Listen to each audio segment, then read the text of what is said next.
इंसान की मौत के बाद उसके साथ क्या होता है? उसकी रूह आखिर कहाँ चली जाती है? ये एक ऐसा सवाल है जिसका जवाब आज तक किसी मरने वाले शख्स ने इस दुनिया में आकर किसी इंसान को नहीं बताया। लेकिन इंसान जब से इस दुनिया में आया, इस सवाल की जुस्तजू में रहा। दरअसल जब इंसान इस फानी दुनिया को छोड़कर जाता है तो उस इंसान की रूह उसके जिस्म और इस दुनिया को छोड़कर एक ऐसे मकाम की तरफ सफ़र करती है जिसे आलम बरज़ख कहा जाता है। लफ्ज़ बरज़ख दो चीज़ों के दरमियाने फासले या पर्दा को कहा जाता है। इस आलम को आलम बरज़ख इसलिए कहते हैं क्योंकि इसका आगाज़ मौत और रूह कब्ज़ होने से लेकर क़यामत कायम होने तक बाकी रहता है। इसे आलम क़ब्र या आलम मिसाल भी कहा जाता है। मरने के बाद क़यामत तक तमाम इंसान और जिन इस आलम में रहते हैं। मोमिन के लिए बरज़ख जन्नत की तरह होता है, जबकि काफिर के लिए जहन्नम के मानिंद है। रिवायत के मुताबिक दुनिया में इंसान की रूह कब्ज़ करने के बाद कब्र में रूह को एक बार फिर से उसकी मादी जिस्म में मुंतकिल किया जाता है, जहां मुनकिर और नकीर उससे सवाल व जवाब करते हैं। और इसके बाद उस शख्स के आमाल के मुताबिक दो नूरानी फरिश्ते उसे आसमान की तरफ लेकर चले जाते हैं। अगर रूह मोमिन और नेक होती है तो उसे इलीन नामी आलम में छोड़ दिया जाता है, और अगर रूह बुरी और शिर्क व कुफ्र करने वाली होती है तो उसे सिज्जीन में डाल दिया जाता है। इलीन और सिज्जीन आलम बरज़ख के दो ठिकाने हैं जो काफिर और मोमिन के लिए ख़ास हैं। इलीन में मौजूद रूहों पर अल्लाह की नेमतें नाजिल होती हैं। वो बागनुमा जगह पर एक दूसरे के साथ मौजूद होते हैं। यहाँ नेक रूहें एक दूसरे को पहचान लेती हैं जिन्हें वो दुनिया में जानती थीं। ये रूहें एक दूसरे को देखकर खुश होती हैं और एक दूसरे से बातें करती हैं और दुनिया के हालात को याद करती हैं जो वक्त उन्होंने दुनिया में गुजारा था। ये रूहें यहाँ नई आने वाली रूहों से अपने प्यारों की खबर भी लेती रहती हैं कि मेरा फुला रिश्तेदार किस हाल में है। अगर नई आने वाली रूहें उन्हें ये बताती हैं कि तुम्हारा फुला रिश्तेदार तो मर चुका है मगर वो यहाँ नहीं पहुँचा, तो ये बरज़खी रूहें समझ जाती हैं कि उन्हें सिज्जीन में डाल दिया गया होगा। नेक रूहें अपने रिश्तेदारों का इंतज़ार इलीन में ऐसे ही करती हैं जैसे कोई घर से दूर अपने घर वालों से मिलने का इंतज़ार करता है। बरज़ख में नेक लोगों के अलावा अंबिया कराम, सहाबा कराम, शुहदा और सालिहीन की रूहें भी एक मकाम पर साथ रहती हैं। रिवायत में आता है कि नेक रूहें अपने करीबी रिश्तेदारों से मुलाकात करेंगी, जैसा कि नबी पाक सल्लल्लाहु अलैहि वसल्लम ने हज़रत फ़ातिमा से फरमाया था कि मेरे वसाल के बाद सबसे पहले तुम ही मुझसे मिलोगी। और बिल्कुल ऐसा ही हुआ। लिहाजा हुजूर के विसाल के तकरीबन 6 माह बाद हज़रत फ़ातिमा रसूलुल्लाह से जा मिली।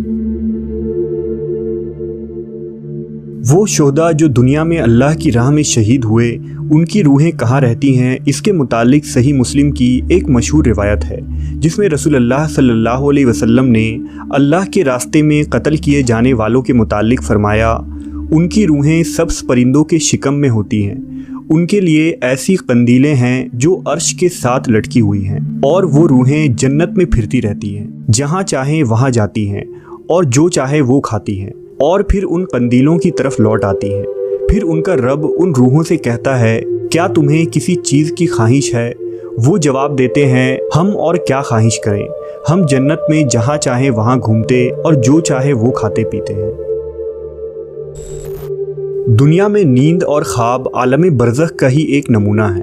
कभी कभी इंसान को ऐसा ख्वाब आता है जिससे बर्राह रास्त रूह मुतासिर होती है, और इस ख्वाब की तासीर इंसान की बदन पर भी होती है जिसे वो साफ महसूस करता है।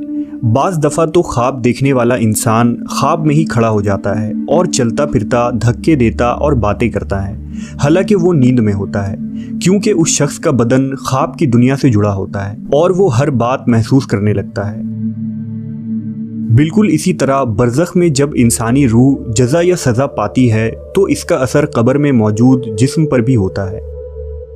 जैसा कि सही मुस्लिम की एक रिवायत है कि हज़रत ज़ैद बिन साबित फरमाते हैं कि नबी सल्लल्लाहु अलैहि वसल्लम बनु नज्जार के बाग में अपने खच्चर पर सवार थे और हम हुजूर के साथ थे कि अचानक आपका खच्चर बिदक गया, करीब था कि वो आपको गिरा देता।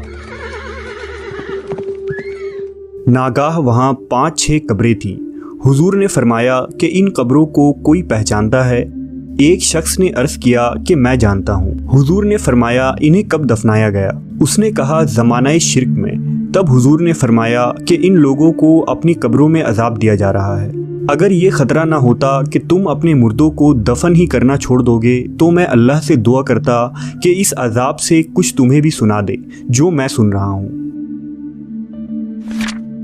इब्न फारिस कतबी अपनी तारीख़ फारिस में एक रिवायत बयान करते हैं कि 590 हिजरी में बगदाद के एक मकाम तिल अहमर के पास एक मुर्दा बोसीदा हालत में पाया गया जिसकी सिर्फ हड्डियां बाकी रही थी। उसकी कैफियत ये थी कि ऐसा मालूम होता था कि उसके दोनों हाथों और दोनों पाँव में लोहे की मेखें ठोकी गई हों। मेखों के निशानात उसके पेट और पेशानी पर भी था और बड़ी खौफनाक हालत में वो मुर्दा अपने कब्र में पड़ा था। पानी के बहाव ने तिल अहमर की ज़मीन को खोल दिया था और वो मुर्दा बाहर आ गया था, जिससे सबको इबरत हासिल हुई। बाज़ गुमराह अक़वाम और मज़ाहिब का ये अक़ीदा है कि मरने के बाद इंसानी रूहें अपने आमाल के मुताबिक जानवर या हैवानात की शक्ल इख्तियार कर लेती है। ये रूहें दुनिया में ही चक्कर काटती रहती हैं और कभी कभी रूहें जिस्म में वापस भी आ जाती हैं। ये वही बातिल अक़ीदा है जिसे हिंदुस्तान में हिंदू मत के लोग मानते हैं। ये एक गुमराह कुन और बातिल नज़रिया है। अंबिया कराम की तालीमात हमें ये बताती हैं कि रूह जिस्म से एक मर्तबा खारिज हो जाने के बाद किसी सूरत भी जिस्म में लौटाई नहीं जाती, बल्कि उन पर बरज़ख में अज़ाब व सवाब होता है जो जिस्म और रूह दोनों पर है, ख्वा वो इकट्ठे हों या अलहदा अलहदा। बेशक मौत एक हकीकत है। दुनिया से बरज़ख और बरज़ख से हशर तक का सफ़र हर ज़ीरूह को करना है और इस सफ़र का ज़ादे राह वो आमाल है जो हम इस दुनिया में करेंगे। लिहाजा अबू ज़र रज़ी अल्लाह तआला अन्हु बयान करते हैं कि हुजूर सल्लल्लाहु अलैहि वसल्लम ने फरमाया, कब्रों की ज़ियारत करो ताकि आखिरत की याद आए, मुर्दा को नहलाया करो कि फ़ानी जिस्म को छूना भी बड़ी नसीहत है, और जनाजा की नमाज़ पढ़ो ताकि ये तुमको गमगीन कर दे, क्योंकि गमगीन अल्लाह के साया में होता है और नेकी का काम करता है।